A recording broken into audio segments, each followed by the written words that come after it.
അള്ളാഹു എന്ന മുഹമ്മദിൻ്റെ ദൈവം മുഹമ്മദിൻ്റെ വീട്ടിലെ ഒരു കുട്ടിക്കാര്യസ്ഥനായിട്ടും അടുക്കള പരിചാരകനായിട്ടും തരം താഴുന്നതിൻ്റെ രസകരമായ രംഗങ്ങളാണ് ഇനി നമ്മൾ സൂറത്തുൽ അഹ്സാബിൽ ചർച്ച ചെയ്യുന്നത്.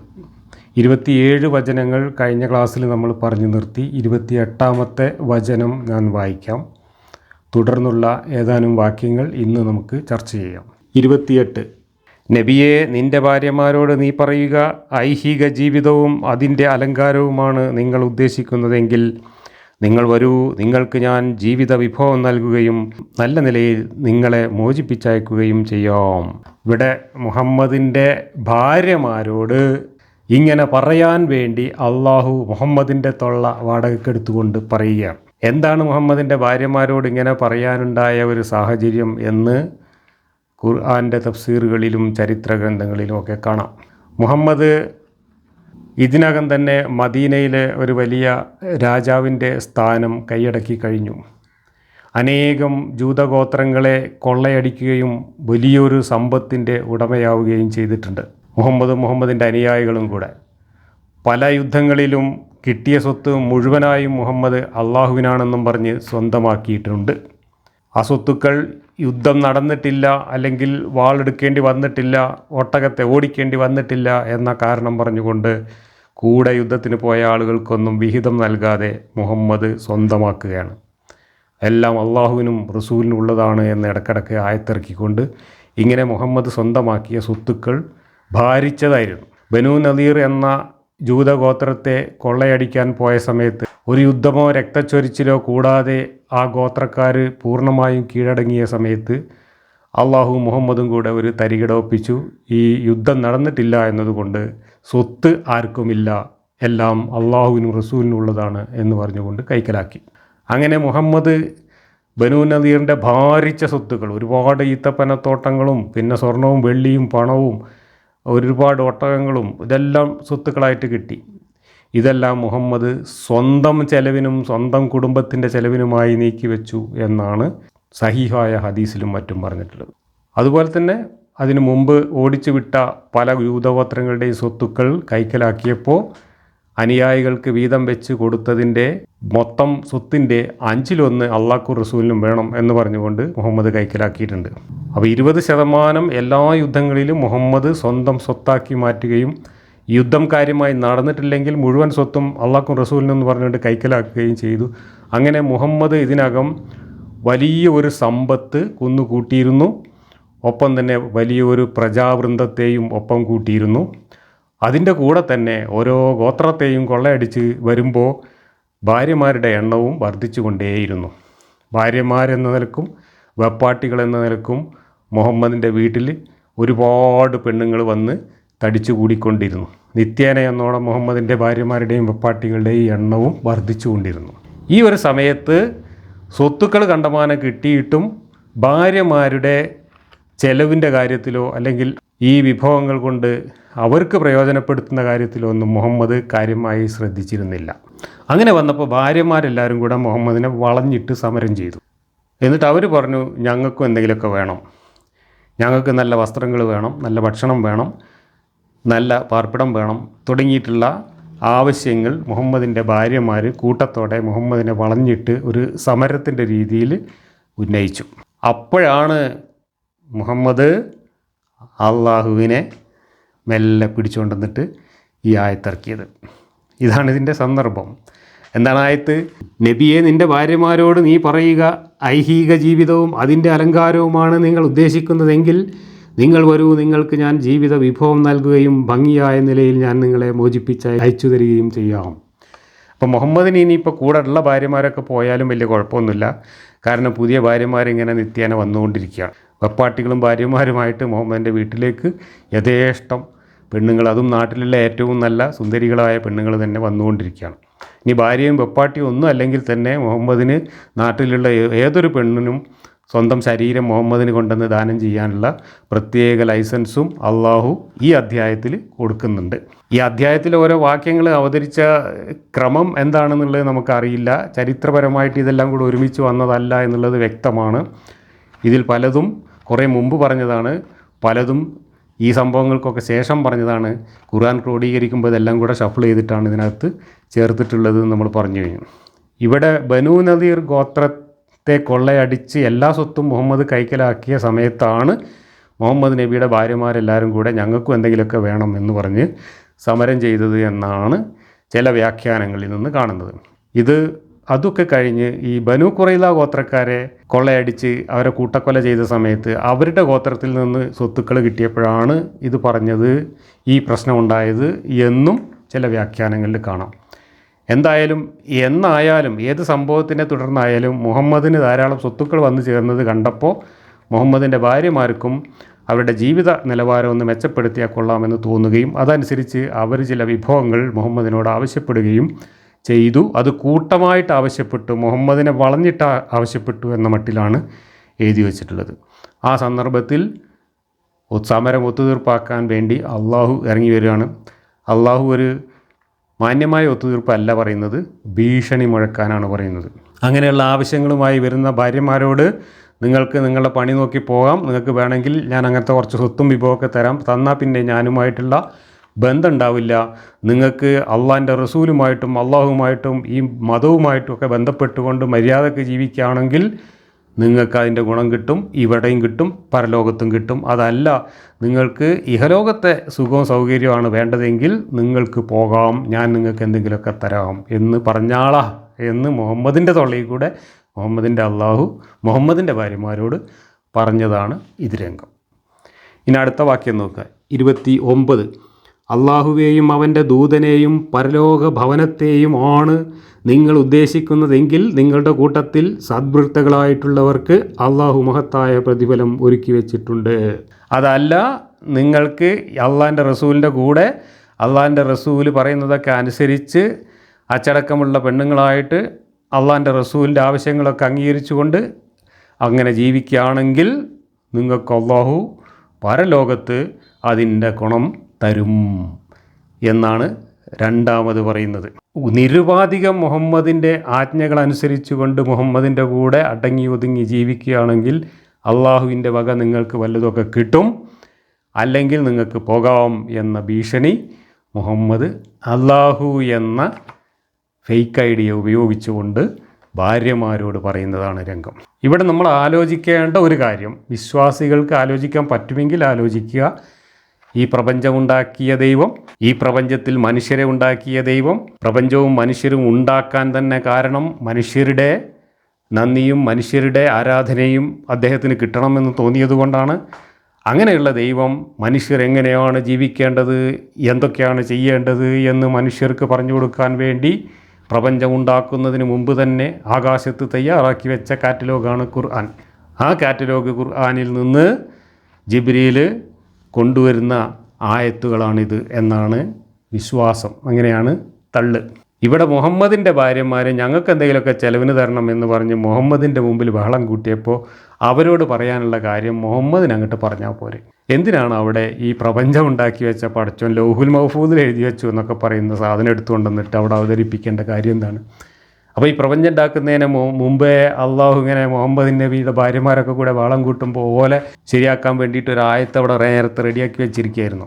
അങ്ങനെയാണെങ്കിൽ ആ അള്ളാഹുവിന് കാര്യമായ കുഴപ്പമുണ്ട്. കാരണം മനുഷ്യർക്ക് മാതൃകയായിട്ട് കാണിക്കാൻ പറ്റുന്ന ഒരു ജീവിതമല്ല തൻ്റെ അന്ത്യദൂതൻ നയിക്കാൻ പോകുന്നത് എന്ന് മുൻകൂട്ടി അറിയുകയും അങ്ങനെയുള്ള വൃത്തികെട്ട രംഗങ്ങൾക്കൊക്കെ പരിഹാരമുണ്ടാക്കാൻ വേണ്ടി നിലവാരം കുറഞ്ഞ ആയത്തുകൾ ഉണ്ടാക്കി വെക്കുകയും ഒക്കെ ചെയ്യേണ്ട ഒരു ഗതികേട്, ഒരു വിവരക്കേട് ഒരു ദൈവത്തിനുണ്ടാകുമോ എന്ന് വേണമെങ്കിൽ നിങ്ങൾക്ക് ചിന്തിക്കാം. അത്രേ ഞാൻ പറയുന്നുള്ളൂ. ഭാര്യമാരെല്ലാവരും സ്വത്ത് ആവശ്യപ്പെട്ടുകൊണ്ട് മുഹമ്മദിന് ചുറ്റും സമരം ചെയ്ത ആ സംഭവവുമായി ബന്ധപ്പെട്ട് തഫ്സീറുകളിലും ഹദീസുകളിലും വന്നിട്ടുള്ള വിവരണങ്ങളിൽ നിന്ന് അമാനി മൗലവിയും ഇബ്നു കസീറും ഒക്കെ ഉദ്ധരിച്ചിട്ടുള്ള ഒരു ഹദീസിൻ്റെ ചില ഭാഗങ്ങൾ ഞാൻ വായിക്കാം. മുസ്ലിം അഹമ്മദ് മുതലായവർ ജാബിർ വഴി നിവേദനം ചെയ്തിട്ടുള്ള ഒരു ഹദീസിൻ്റെ സാരം അറിയുന്നത് സന്ദർഭോചിതമാണ്. അദ്ദേഹം പറയുന്നു, അബൂബക്കർ നബിയുടെ വാതിൽക്കൽ വന്ന് പ്രവേശനത്തിന് അനുമതി ചോദിച്ചു. വാതിൽക്കൽ കുറേ ആളുകൾ കൂടിയിട്ടുണ്ടായിരുന്നു. സമ്മതം കിട്ടിയില്ല. പിന്നീട് ഉമർ വന്ന് സമ്മതം ചോദിച്ചു. ആദ്യം സമ്മതം ലഭിച്ചില്ല. കുറേ കഴിഞ്ഞ ശേഷം രണ്ടുപേർക്കും അകത്ത് കടക്കുവാൻ അനുമതി കിട്ടി. തിരുമേനി മൗനമായിരിക്കുകയായിരുന്നു. ഭാര്യമാർ ചുറ്റുപുറവും കൂടിയിട്ടുമുണ്ട്. ഉമർ പറഞ്ഞു, ഞാൻ നബിയോട് സംസാരിക്കും, അവിടുന്ന് ചിരിച്ചേക്കാം.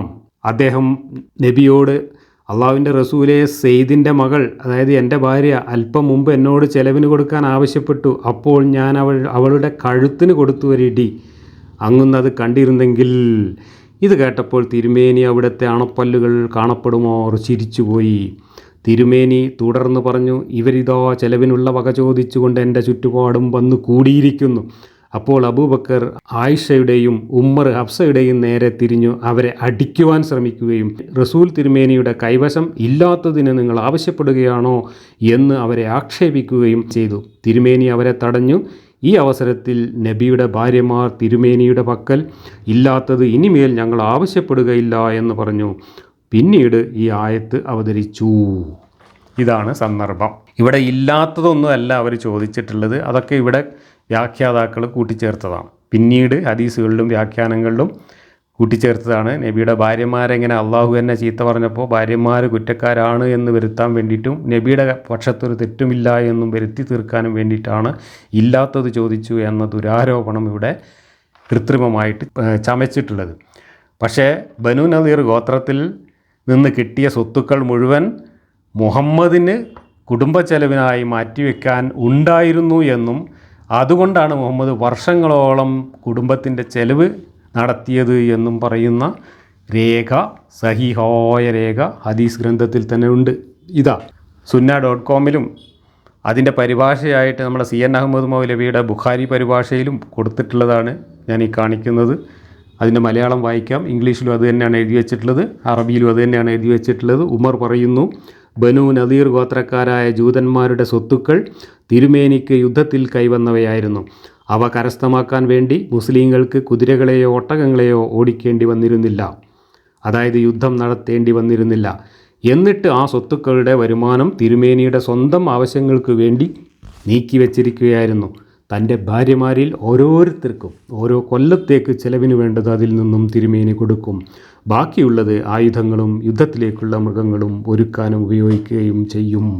അപ്പോൾ ബനു നദീറിൻ്റെ സ്വത്തുക്കൾ മുഴുവൻ മുഹമ്മദ് സ്വന്തം സ്വത്തായിട്ട് കൈവശം വെച്ചിരിക്കുന്ന ഒരു സന്ദർഭത്തിലാണ് ഭാര്യമാർ ഞങ്ങൾക്ക് എന്തെങ്കിലുമൊക്കെ തുണിങ്കുപ്പായം വേണം എന്നാവശ്യപ്പെട്ടുകൊണ്ട് മുഹമ്മദിന് ചുറ്റും തടിച്ചുകൂടി സമരം ചെയ്തത്.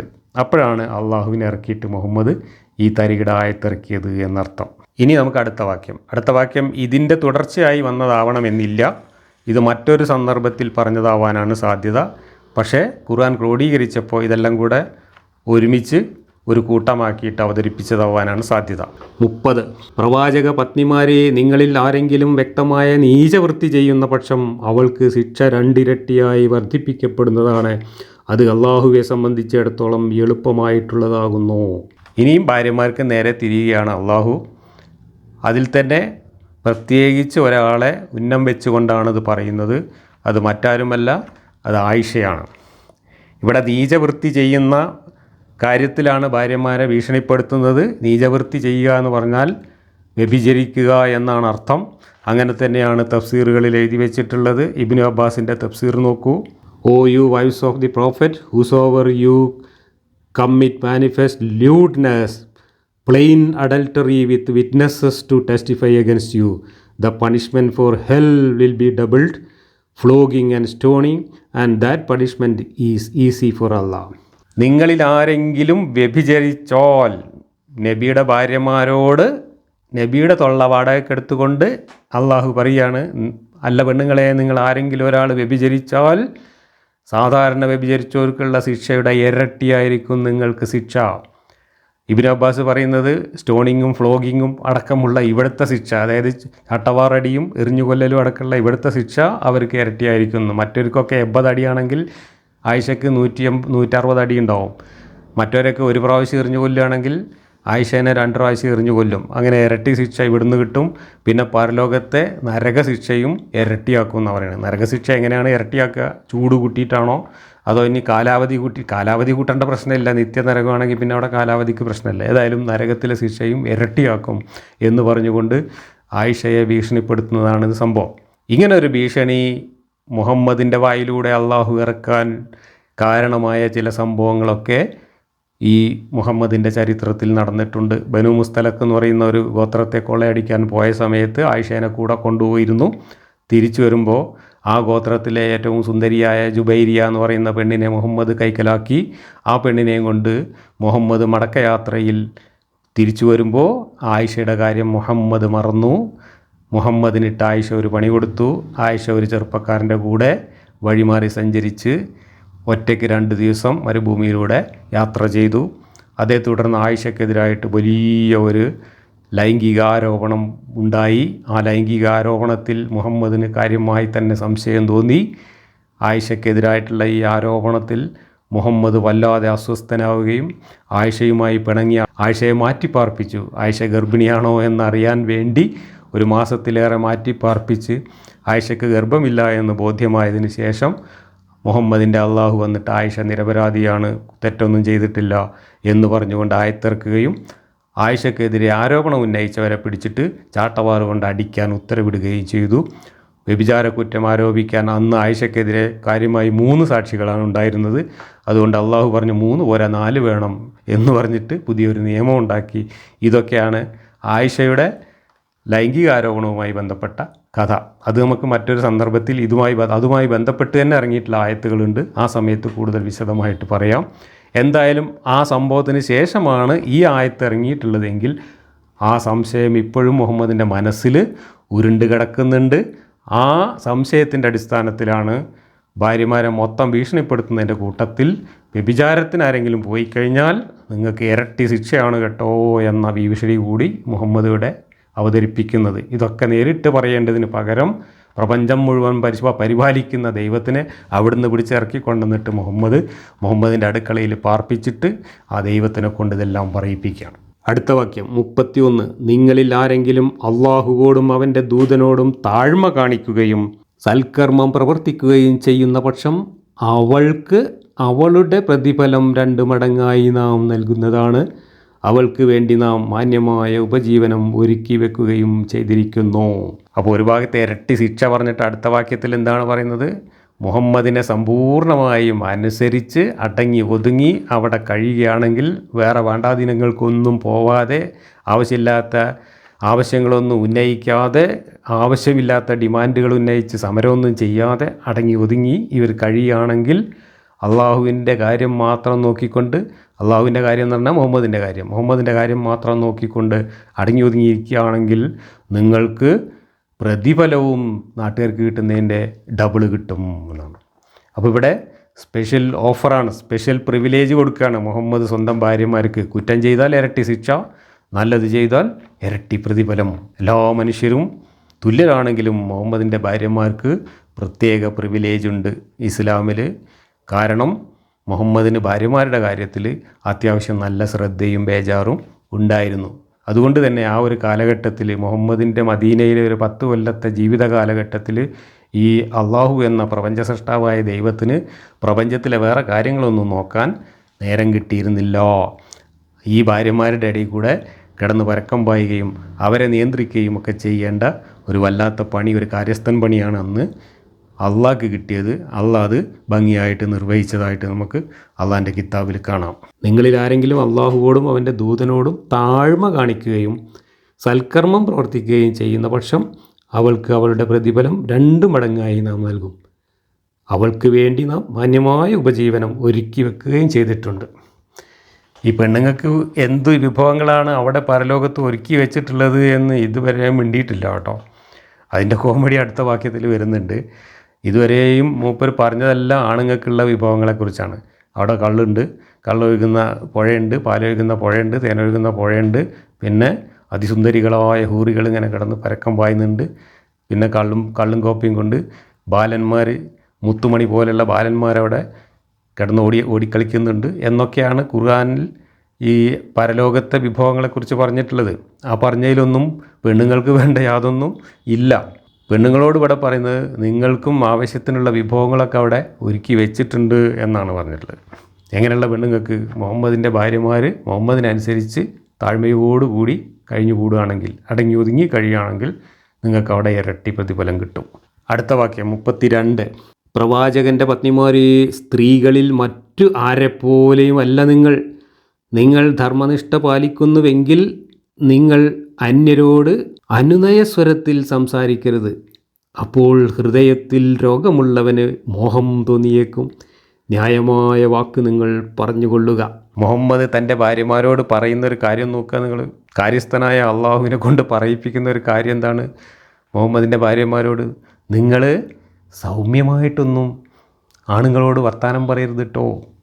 അങ്ങനെ സൗമ്യമായിട്ടുള്ള ശബ്ദമൊക്കെ നിങ്ങൾ പുറപ്പെടുവിച്ച് കഴിഞ്ഞാൽ, അങ്ങനെയുള്ള വർത്തമാനമൊക്കെ നിങ്ങളുടെ അടുത്ത് നിന്ന് കേട്ട് കഴിഞ്ഞാൽ ഹൃദയങ്ങളിൽ രോഗമുള്ളവർ, മാനസിക രോഗമുള്ള ആളുകൾ മോഹിച്ചു പോകും. അതുകൊണ്ട് നിങ്ങൾ അങ്ങനെയൊന്നും പറയാൻ പോകരുത്. ഒരു മറയ്ക്ക് പിന്നിൽ നിന്ന് മാത്രമേ എന്തെങ്കിലും ഇടപാട് നടത്താൻ പാടുള്ളൂ എന്നും സംസാരിക്കാൻ പാടുള്ളൂ എന്നൊക്കെ പറയുന്ന ആയത്തുകൾ ഇനി വരുന്നുണ്ട്. അങ്ങനെ ആണെങ്കിൽ പോലും നിങ്ങൾ ഒരു പെണ്ണ് ഒരു ആണിനോട് സംസാരിക്കും പോലെയൊന്നും സംസാരിക്കാൻ പാടില്ല. വളരെ പരുഷമായിട്ടൊക്കെ സംസാരിക്കാൻ പാടുള്ളൂ. കാരണം ആ ശബ്ദം കേട്ടാൽ തന്നെ നിങ്ങളോട് യാതൊരു ആകർഷണവും തോന്നാൻ പാടില്ല. സ്വന്തം ഭാര്യമാരോട് പറയാണ്, നിങ്ങൾ സൗമ്യമായിട്ട് നാട്ടുകാരോട് വർത്തമാനം പറയരുത്. എന്താ കാരണം? അവരുടെ കൂട്ടത്തിൽ ഹൃദയത്തിൽ രോഗമുള്ള ആളുകളുണ്ടാവും, മാനസിക രോഗമുള്ള ആളുകളുണ്ടാവും. അവർ മോഹിച്ചു പോകും. അപ്പോൾ ഒരു സ്ത്രീയുടെ ശബ്ദം കേട്ടാൽ പോലും മോഹിക്കുകയും ആ മോഹം വ്യഭിചാരത്തിലേക്കും ഒക്കെ പോവുകയും ചെയ്യും എന്ന ബേജാറായിരുന്നു സ്വന്തം ഭാര്യമാരെക്കുറിച്ച് മുഹമ്മദിനുണ്ടായിരുന്നത്. കാരണം ഇതൊക്കെ മുഹമ്മദിൻ്റെ ഒരു മാനസികാവസ്ഥയാണ്. ഒരു പെണ്ണിൻ്റെ ശബ്ദം കേട്ടാൽ, അല്ലെങ്കിൽ ഒരു പെണ്ണിങ്ങനെ നടന്നു വരുന്നത് കണ്ടാൽ, ഒരു പെണ്ണിൻ്റെ നിഴൽ കണ്ടാൽ, ഒരു പെണ്ണിൻ്റെ ചിത്രം കണ്ടാലൊക്കെ മുഹമ്മദിന് ഇതുപോലുള്ളൊരവസ്ഥ ഉണ്ടാവുകയും ഉടനെ മുഹമ്മദ് ഭാര്യമാരുടെ അടുത്തേക്ക് ഓടുകയായിരുന്നു പതിവ് എന്നൊക്കെ പറയുന്ന ഹദീസുകളൊക്കെ ഉണ്ട്. അപ്പോൾ മുഹമ്മദ് ഒരു പെണ്ണിൻ്റെ ശബ്ദം കേൾക്കുമ്പോഴേക്ക് കാമപരവശനാവുന്ന ഒരാളായിരുന്നു. അതുപോലെയാണ് ലോകത്തെല്ലാ മനുഷ്യരും എന്നാണ് മുഹമ്മദ് ധരിച്ചു വെച്ചിട്ടുള്ളത്. മുഹമ്മദിന് കാര്യമായ എന്തോ ലൈംഗിക മനോരോഗമുണ്ടായിരുന്നു എന്നാണ് ഇതിൽ നിന്ന് മനസ്സിലാവുന്നത്. സട്ടൈറിയാസിസ് എന്ന് പറയുന്ന ഒരു തരം അമിത ലൈംഗികാസക്തി മുഹമ്മദിനുണ്ടായിരുന്നു എന്നാണ് മുഹമ്മദിൻ്റെ ഈ ഏർപ്പാടുകളെല്ലാം കൂടെ കാണുമ്പോൾ നമുക്ക് മനസ്സിലാവുന്നത്. മുഹമ്മദ് അറേബ്യയിൽ ഒരു രാജാവിൻ്റെ പദവിയിലൊക്കെ എത്തിയിട്ടും വലിയൊരു കൊട്ടാരം ഉണ്ടാക്കി അവിടെ സുഭിക്ഷമായിട്ട് രാജാവിനെ പോലെ വാഴുക, അങ്ങനെയുള്ള ആഗ്രഹങ്ങളൊന്നും മുഹമ്മദിനുണ്ടായിരുന്നില്ല. പക്ഷേ ആ നാട്ടിലുള്ള സ്ത്രീകളെ മുഴുവൻ മുഹമ്മദ് മോഹിച്ചിരുന്നു.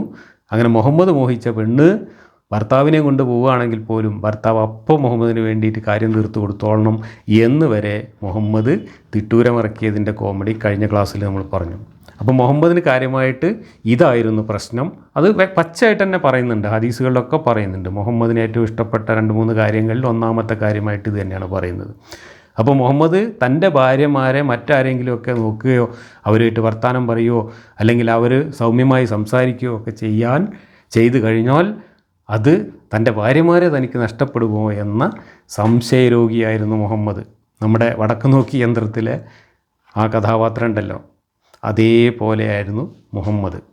അതിനനുസരിച്ച് മുഹമ്മദിൻ്റെ അള്ളാഹു ഈ 8-10 കൊല്ലം അവിടെ മദീനയിൽ വന്നിട്ട് മുഹമ്മദിൻ്റെ പെണ്ണുങ്ങൾക്ക് കാവൽ നിൽക്കുകയായിരുന്നു. ഈ പ്രപഞ്ചത്തിലെ വേറൊരു ഏർപ്പാടും നോക്കാൻ പറ്റാത്ത വിധത്തിൽ ഈ 10 കൊല്ലം മുഹമ്മദിൻ്റെ വീട്ടിലെ അടുക്കളയിൽ അള്ളാഹുവിനെ പിടിച്ച് കെട്ടിയിട്ടു. ഇവിടെ അറിയാതെ ഒരു കാര്യം മുഹമ്മദിൻ്റെ അള്ളാഹ് പറയുന്നുണ്ട് കേട്ടോ. ഒരു പെണ്ണിൻ്റെ ശബ്ദം കേൾക്കുമ്പോഴേക്ക് അല്ലെങ്കിൽ ഒരു പെണ്ണിൻ്റെ നിഴൽ കാണുമ്പോഴേക്കൊക്കെ മോഹം ജനിക്കുകയും അത് കാമഭ്രാന്തായി മാറുകയും ചെയ്യുന്ന ആൾക്കാർ മനോരോഗികൾ എന്നാണ് ഇവിടെ വിശേഷിപ്പിക്കുന്നത്. അത് ഒരു സെൽഫ് ഗോളായി എന്നാണ് എനിക്ക് ഇത് ആദ്യം വായിച്ചപ്പോൾ തന്നെ തോന്നിയിട്ടുള്ളത്. കാരണം അത്തരം ആളുകൾ ശരിയാണ്, അത് മനോരോഗമാണ്. നോർമലായിട്ടുള്ള ആളുകൾക്ക് അതൊന്നുമില്ല. ഇപ്പോൾ നമ്മളൊക്കെ ജീവിതത്തിൽ എത്രയോ സ്ത്രീകളുമായിട്ട് ഒരുമിച്ച് ജോലി ചെയ്യുകയും ഒരുമിച്ച് യാത്ര ചെയ്യുകയും ഒരുമിച്ച് സാഹസിക്കുകയൊക്കെ ചെയ്തിട്ടുണ്ട്. നമ്മളുടെ സഹപ്രവർത്തകർ, അയൽവാസികൾ, നമ്മളുമായി ബന്ധപ്പെടുന്ന എത്രയോ മനുഷ്യരിൽ പകുതി മനുഷ്യരും സ്ത്രീകളാണ്. എന്നിട്ട് അവരൊന്നും സംസാരം കേട്ടിട്ടോ അല്ലെങ്കിൽ അവരൊന്നും മുഖം കണ്ടിട്ടോ അവരുമായിട്ട് എന്തെങ്കിലുമൊക്കെ ഇടപാടുകൾ നടത്തിയത് കൊണ്ടോ നമുക്കാർക്കും ഇങ്ങനെയുള്ളൊരു അസുഖം ഉണ്ടായിട്ടില്ല. കാരണം സംസ്കാരമുള്ളൊരു മനുഷ്യനെ സംബന്ധിച്ചിടത്തോളം അത് വേറെ വിഷയമാണ്, സാമൂഹ്യ ജീവിതം വേറെ വിഷയമാണ്. അവിടെയൊന്നും ഇത് കൂട്ടിക്കുഴക്കില്ല. അങ്ങനെ ആർക്കെങ്കിലും തോന്നുന്നുണ്ടെങ്കിൽ, ഒരു പെണ്ണിൻ്റെ സൗമ്യമായ ശബ്ദം കേൾക്കുമ്പോഴേക്ക് കാമം തോന്നുന്ന അവസ്ഥ ഒരാൾക്കുണ്ടെങ്കിൽ അയാളെക്കുറിച്ച് അള്ളാഹു പറഞ്ഞത് വളരെ കറക്റ്റാണ്. അയാൾ മനോരോഗിയാണ്. ആ മനോരോഗം ആർക്കാണ് ഉണ്ടായിരുന്നത് എന്നറിയണമെങ്കിൽ നിങ്ങൾ ഖുർആനും ഹദീസും ഒക്കെ എടുത്തൊന്ന് വായിച്ചു നോക്കിയാൽ മതി. ഒരു പെണ്ണിനെ കാണുമ്പോഴേക്ക്, ഒരു പെണ്ണ് നടന്ന് പോകുമ്പോഴേക്ക് അയ്യോ പിശാച് പോണ മാതിരിയാണ് ആ പെണ്ണ് പോണത് എന്നും പറഞ്ഞിട്ട് തൊട്ടടുത്ത ഭാര്യയുടെ അടുത്തേക്ക് ഓടിയിരുന്നത് ആരാണ് എന്ന് ഹദീസ് നോക്കിയാൽ നിങ്ങൾക്ക് മനസ്സിലാവും. അപ്പോൾ മനോരോഗിയായിരുന്നു എന്ന് ഇവിടെ ഖുർആൻ തന്നെ വ്യക്തമായിട്ട് തെളിയിക്കുകയാണ്. ഇത്തരം അസുഖങ്ങളുള്ള ആളുകളെ മനോരോഗികൾ എന്ന് വിളിക്കുന്നത് ശരിയാണ്.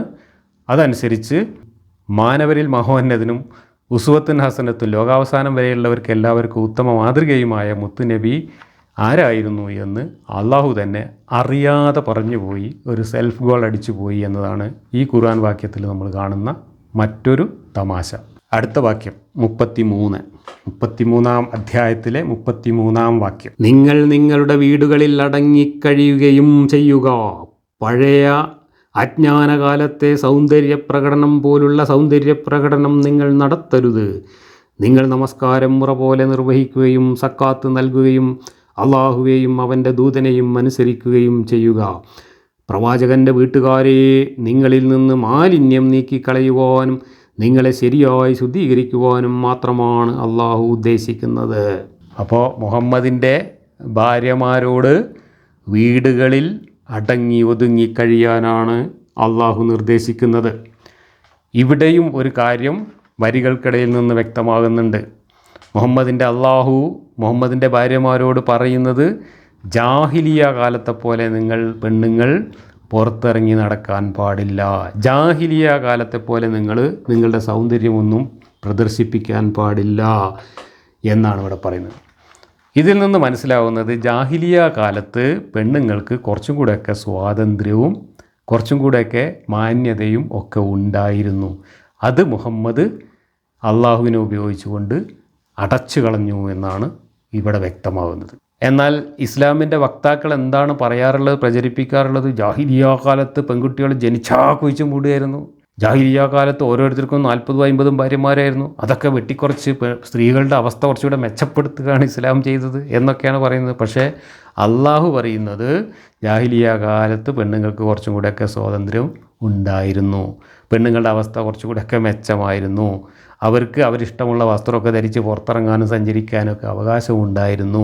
അവർക്ക് സ്വത്ത് സമ്പാദിക്കാനും കച്ചവടം ചെയ്യാനൊക്കെ ഉള്ള അവകാശമുണ്ടായിരുന്നു. അല്ലേ? ഖദീജ ആ നാട്ടിലെ ഏറ്റവും വലിയ കച്ചവടക്കാരത്തിയായിരുന്നു, വലിയ സമ്പന്നയായിരുന്നു. കുടുംബപരമായി കിട്ടിയ സ്വത്തൊക്കെ ഉണ്ടായിരുന്നു. അപ്പോൾ സ്വത്തവകാശം ഉണ്ടായിരുന്നു. സ്ത്രീകൾക്ക് ബിസിനസ് ചെയ്യാനുള്ള അവകാശം ഉണ്ടായിരുന്നു. സഞ്ചരിക്കാനുള്ള സ്വാതന്ത്ര്യം ഉണ്ടായിരുന്നു. എല്ലാം ഉണ്ടായിരുന്നു ജാഹിലിയ കാലത്ത്. അത് ജാഹിലിയ എന്നല്ല അതിന് പറയുക. തിരിച്ച് അവിടെ നല്ല കാലവും പിന്നീട് മുഹമ്മദ് കൊണ്ടുവന്നതിനെയാണ് ജാഹിലിയ കാലം എന്ന് വിളിക്കേണ്ടത്. അപ്പോൾ ഒരു ജാഹിലിയ കാലം സൃഷ്ടിച്ചുകൊണ്ട് മുഹമ്മദിൻ്റെ ജാഹിലിയ ദൈവവും അറേബ്യയെ ഇരുട്ടിലേക്ക് നയിക്കുകയാണ് ചെയ്തത് എന്ന് ഖുർആൻ്റെ വരികൾക്കിടയിൽ നിന്ന് അറിയാതെ തന്നെ പറഞ്ഞു പോകുന്ന രണ്ടാമത്തെ സെൽഫ് ഗോളാണിത്. നിങ്ങൾ നമസ്കാരം നിർവഹിക്കുകയും സക്കാത്ത് നൽകുകയും അള്ളാഹുവേയും അവൻ്റെ ദൂതനെയും അനുസരിക്കുകയും ചെയ്യുക. ഈ അള്ളാഹുള്ളടത്തൊക്കെ ദൂതനുണ്ട്. രണ്ടും ഒന്ന് തന്നെയാണ്. കാരണം അള്ളാഹുവിനെ അനുസരിക്കുക എന്ന് പറഞ്ഞാൽ ദൂതനനുസരിക്കലാണ്. അള്ളാഹു ഇല്ല എന്നുള്ളത് ദൂതന് നല്ലോണം അറിയാം.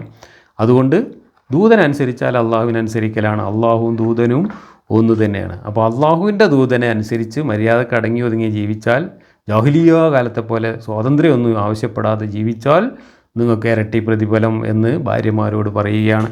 ഇനി ഈ ആയത്തിലെ രണ്ടാമത്തെ ഖണ്ഡമായി വന്നിട്ടുള്ള പ്രവാചകൻ്റെ വീട്ടുകാരെ, കുടുംബക്കാരെ നിങ്ങളിൽ നിന്ന് മാലിന്യം നീക്കിക്കളയുവാനും നിങ്ങളെ ശരിയായി ശുദ്ധീകരിക്കുവാനും മാത്രമാണ് അള്ളാഹു ഉദ്ദേശിക്കുന്നത്.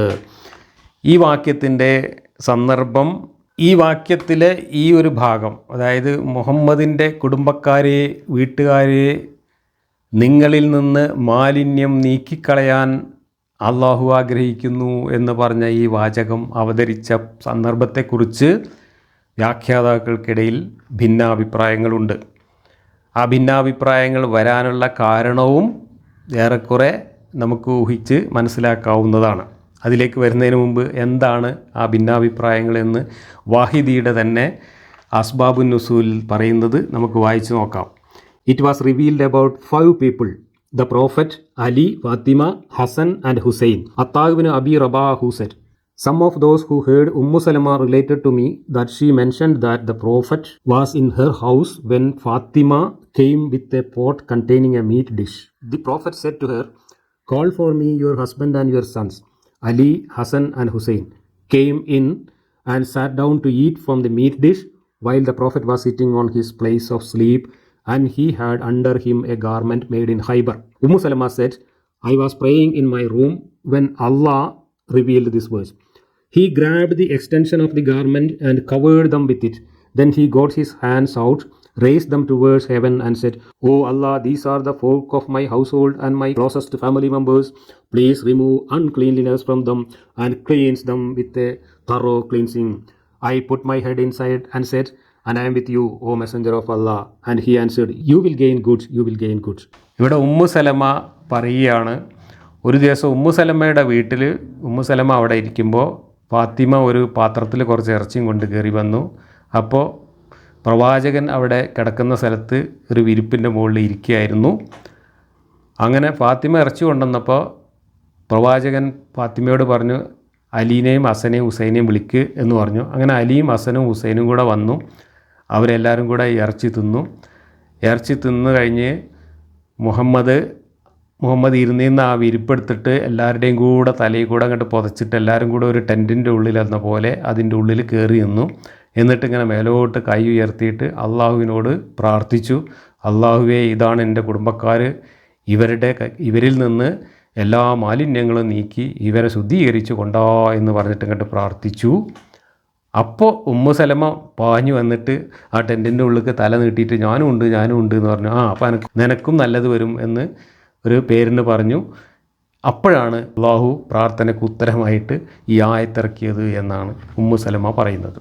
എൻ്റെ കുടുംബക്കാരെ നിങ്ങളിൽ നിന്ന് മാലിന്യങ്ങൾ നീക്കിക്കളയും എന്ന് പറഞ്ഞത് ആ കുടുംബക്കാരെന്ന് പറയുന്നത് ഫാത്തിമയും അലിയും ഹസനും ഹുസൈനുമാണ് എന്നാണ് ഇവിടെ പറയുന്നത്. പക്ഷേ ഹസൻ്റെയും ഹുസൈൻ്റെയും ഫാത്തിമയുടെയും ഒക്കെ ചരിത്രം വായിച്ചു കഴിഞ്ഞാൽ നമുക്ക് അവരുടെയൊക്കെ ഇടയിൽ നിന്ന് മാലിന്യം നീങ്ങിപ്പോയത് എങ്ങനെയെന്നുള്ളതും യഥാർത്ഥ മാലിന്യം കയറി വന്നിട്ട് അവരെയൊക്കെ എങ്ങനെയാണ് ഇല്ലാതാക്കിയത് എന്നൊക്കെ ഇസ്ലാമിൻ്റെ ചരിത്രത്തിൽ മുഹമ്മദിൻ്റെ കാലത്തിന് ശേഷം നമ്മൾ കാണുന്നുണ്ട്.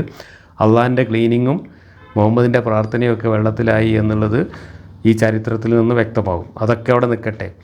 ഇവിടെ മുഹമ്മദ് അലിക്കും ഹസനും ഹുസൈനും ഫാത്തിമക്കും വേണ്ടി പ്രാർത്ഥിച്ചപ്പോൾ അവർക്ക് വേണ്ടി ഇറക്കിയ ആയത്താണ് ഇത് എന്നാണ് പറയുന്നത്. എന്നാൽ ഇതേ അസ്ബാബുൻ നുസൂലിൽ തന്നെ രണ്ടാമത് പറയുന്നത് ഇക്രിമ അങ്ങനെ അല്ലട്ടോ എന്ന് ചന്തയിൽ കൂടെ ഒക്കെ പറഞ്ഞു നടക്കാറുണ്ടായിരുന്നു എന്നാണ് ഇവിടെ പറയുന്നത്. Ikrima said, this verse was not revealed about whom you think, it was revealed about the wives of the prophet. Ikrima used to proclaim this in the marketplace. ഇത് പ്രവാചകൻ്റെ ഭാര്യമാരെക്കുറിച്ച് പറഞ്ഞതാണ് കേട്ടോ, അല്ലാതെ നിങ്ങൾ പറഞ്ഞു നടക്കണ മാതിരി അലീനെ ഹസനെയും ഹുസൈനെയും കുറിച്ചൊന്നും പറഞ്ഞതല്ല കേട്ടോ എന്ന് ചന്തയിൽ കൂടെ ഒക്കെ പറഞ്ഞു നടന്നിരുന്നു ഇക്രിമ എന്നാണ് ഇതിനകത്ത് പറയുന്നത്. അപ്പോൾ ഇതെല്ലാം കൂടെ വായിച്ചപ്പോൾ എനിക്ക് മനസ്സിലായ ഒരു കാര്യം, ഈ ഹദീസുകളും ഖുർആൻ തഫ്സീറുകളും ഖുർആൻ ക്രോഡീകരണവും ഒക്കെ നടക്കുന്നത് മുഹമ്മദിൻ്റെ മരണശേഷം അലിക്ക് അധികാരം കൊടുക്കാതെ അലിയിൽ നിന്ന് അധികാരം സൂത്രത്തിൽ കബളിപ്പിച്ച് തട്ടിയെടുത്ത അബൂബക്കറും ഉമ്മറും ഉസ്മാനും, ഈ മൂന്ന് പേരുടെയും കാലത്തിന് ശേഷം, അല്ലെങ്കിൽ ഈ ഉസ്മാൻ്റെയൊക്കെ കാലത്താണ് ഈ ഖുർആൻ ക്രോഡീകരിക്കുന്നത്. ഇവരുടെയൊക്കെ കാലശേഷം മുആവിയയും മറ്റും വന്നിട്ട് മുഹമ്മദിൻ്റെ കുടുംബത്തെ സമ്പൂർണ്ണമായും വേരറുത്തതിന് ശേഷമാണ് 100-200 കൊല്ലങ്ങൾക്ക് ശേഷമാണ് ഈ ഖുർആൻ തഫ്സീറുകളും ഹദീസുകളും ഒക്കെ രേഖപ്പെടുത്തുന്നത്. ഇവിടെ നമ്മൾ ഒരു കാര്യം കൂടെ ഓർക്കണം, ഈ സൂറത്തുൽ അഹ്സാബിൽ 200-ൽ പരം വാക്യങ്ങൾ നഷ്ടപ്പെട്ടു പോയി എന്ന് പറയുന്ന ഹദീസുകളും മറ്റും അവിടെ ഉണ്ട്.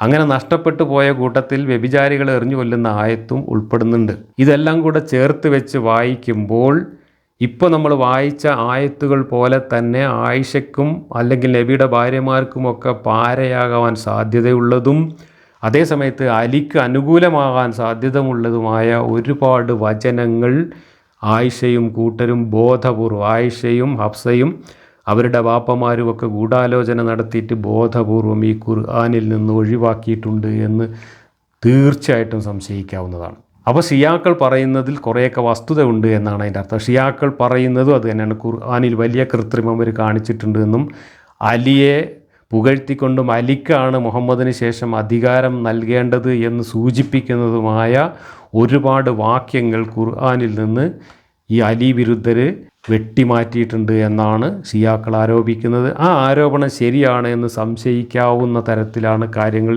കടന്നു പോകുന്നത്. ഇവിടെ ഇക്രിമ ചന്തയിൽ കൂടെ ഒക്കെ നടന്നിട്ട് ഈ ആയത്തിനെ നിഷേധിക്കുന്ന, ഈ ആയത്തിറങ്ങിയ സന്ദർഭത്തെ നിഷേധിച്ചുകൊണ്ട് ഇത് അലിയെക്കുറിച്ചും ഹസനെക്കുറിച്ചും ഹുസൈനെക്കുറിച്ചും പറഞ്ഞതല്ല, ഫാത്തിമയെക്കുറിച്ചും പറഞ്ഞതല്ല എന്ന് പ്രത്യേകം പ്രചരിപ്പിക്കുന്നുവെങ്കിൽ അതിൻ്റെ പിന്നിൽ അലി വിരുദ്ധരായിട്ടുള്ള ആൾക്കാരുടെ കൈകളുണ്ടാവണം.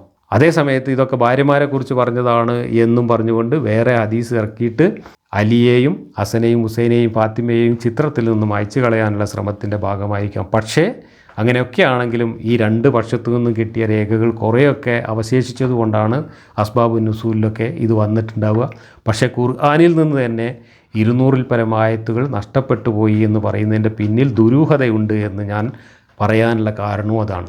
അലിക്ക് അനുകൂലമായിട്ടും ഫാത്തിമയ്ക്ക് അനുകൂലമായിട്ടും അവരുടെ മക്കൾക്ക് അനുകൂലമായിട്ടുമൊക്കെയുള്ള വാക്യങ്ങളും അതേ സമയത്ത് ആയിഷയ്ക്കും കൂട്ടർക്കുമൊക്കെ ഈ എറിഞ്ഞു കൊല്ലലും ചാട്ടവാറടിയും ഒക്കെ ശിക്ഷ കിട്ടാൻ സാധ്യതയുള്ള വാക്യങ്ങളും ഖുർആനിൽ നിന്ന് ബോധപൂർവം ആയിഷയും ഹഫ്സയും ഇവരെല്ലാവരും കൂടെ എടുത്തു മാറ്റിയതാവാം, അടുപ്പിലിട്ട് കത്തിച്ചതാവാം, ആട് തിന്നു എന്ന് നുണ പറഞ്ഞതാവാം.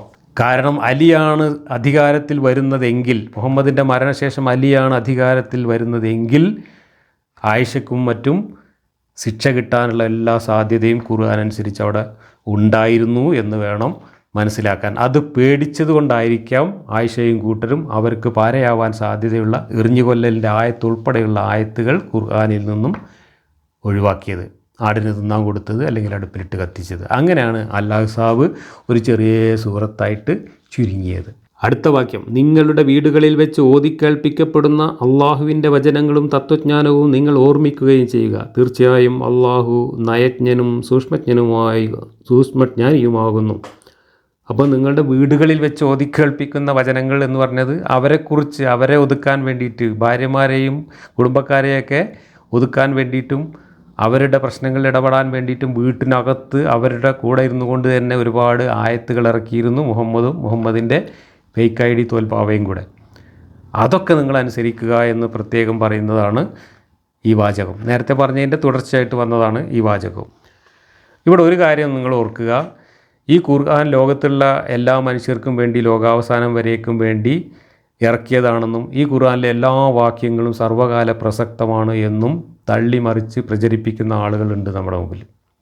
അവരോട് നമ്മൾ ചോദിക്കുക, ഈ മുഹമ്മദ് ജീവിച്ചിരിക്കുമ്പോൾ മുഹമ്മദിൻ്റെ ഭാര്യമാർ മുഹമ്മദിനോട് എങ്ങനെ പെരുമാറണം എന്നൊക്കെയുള്ള കാര്യങ്ങൾ മുഹമ്മദിന് അവിടെ നേരിട്ട് പറഞ്ഞാൽ പോരായിരുന്നില്ല? എന്തിനാണ് ലോകാവസാനം വരെയുള്ള മനുഷ്യന്മാർക്ക് വേണ്ടിയിട്ട് ഇറക്കിയ ഒരു കിതാബിൽ നബിയുടെ മരണശേഷമോ നബിയുടെ ഭാര്യമാരുടെ കാലശേഷമോ യാതൊരു പ്രസക്തിയും ഇല്ലാത്ത ഈ കാര്യങ്ങൾ നൂറ്റാണ്ടുകൾക്ക് ശേഷം നമ്മളിങ്ങനെ ഓതിക്കൊണ്ട് നടക്കേണ്ട ആവശ്യം എന്താണ്? ഒട്ടും പ്രസക്തമല്ലാത്ത ഇതുപോലുള്ള എത്ര വാക്യങ്ങൾ ഈ ഖുർആനിലുണ്ട്. മുഹമ്മദിൻ്റെ കുടുംബകാര്യങ്ങളും മുഹമ്മദിൻ്റെ ഭാര്യമാരോട് കിടപ്പറയിൽ പറയുന്ന കാര്യങ്ങളൊക്കെ നാട്ടുകാർ ലോകാവസാനം വരെ ഓതിക്കൊണ്ട് നടക്കേണ്ട ആവശ്യം എന്താണ്? അപ്പോൾ ഇതൊക്കെ ഇറക്കിയ അള്ളാഹുവിന് തലക്ക് തീരെ വെളിവില്ല എന്നാണല്ലേ അതിൻ്റെ അർത്ഥം? അതോ ഇതൊക്കെ മുഹമ്മദിൻ്റെ സ്വാർത്ഥ താല്പര്യങ്ങൾക്ക് വേണ്ടി ഒരു ഫേക്ക് ഐ ഡി വെച്ച് പറഞ്ഞതാണ് എന്ന ഒരു സാമാന്യ ലോജിക്ക് വെച്ച് ആർക്കും മനസ്സിലാവുന്ന കാര്യമല്ലേ ഇതിൽ നിന്ന് നമുക്ക് വ്യക്തമാവുന്നത്? വിശ്വാസികളോടാണ് ചോദിക്കുന്നത്, ചിന്തിക്കാൻ പറ്റുമെങ്കിൽ ചിന്തിക്കുക. അടുത്ത വാക്യം മുതൽ 35-ാമത്തെ വാക്യം മുതൽ നമുക്ക് അടുത്ത ക്ലാസ്സിൽ തുടരാം.